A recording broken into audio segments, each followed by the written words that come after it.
We didn't have an extraordinary number of books at home, but we had absolutely wonderful ones. I grew up primarily, at least my memory of it is, on all the Oz books. And most people know The Wizard of Oz, and that's about all. But there were about 14 or 15 that Frank Baum did, and then there was a woman named Ruth Plumley Thompson who did even more than he did, and then two other people. By that time, I had stopped reading them. But they were magic for me. And I remember we had books of folk and fairy tales, which I loved. And we would read all together all the time. And the great reading was the Sunday paper, where my father get on the floor with me, and we would read the comics and then whatever else looked interesting. I'm a great believer in reading to kids. I think for a young kid, where I think it's very important, it's more the process of sort of being with and I guess bonding with a child. I think you can read the telephone book to a child who's cuddled up in your lap, and it's just as satisfactory an experience as reading anything else. But we read a lot in my family. I read, growing up, a lot of things that I had no business to read.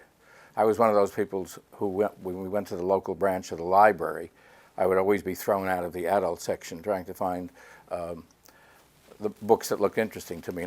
But my parents had several shelves of, they were a first-generation American family, and they had several shelves of huge Russian and Yiddish novels, all translated into English, but 1,200, 1,500 pages. And I would read them and have no idea what I was reading.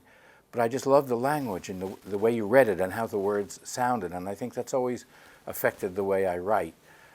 From my point of view, a child reading a book, if there is a sense of rhythm, almost a musicality to the way you read the words, they can go past almost any difficulty and it doesn't bother them at all. But with my daughter, I remember we started even before reading.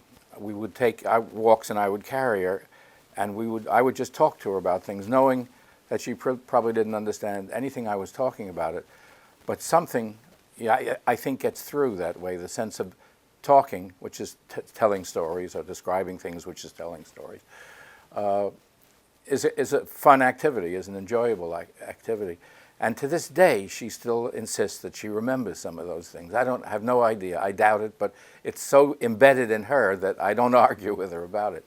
And both my daughter and my granddaughter have reading problems. They have ADD and dyslexia, and they're both very bright, and they have great struggles, with that. So with my granddaughter, we do a lot of reading together. We read in a lot of ways. Sometimes I'll read to her.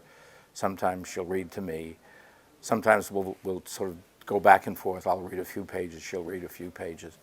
And it's wonderful because we can pause at words or pause at a particular way someone has said something and talk about it a little bit. It's one of the things I have against the e-books. Very hard to do that with them.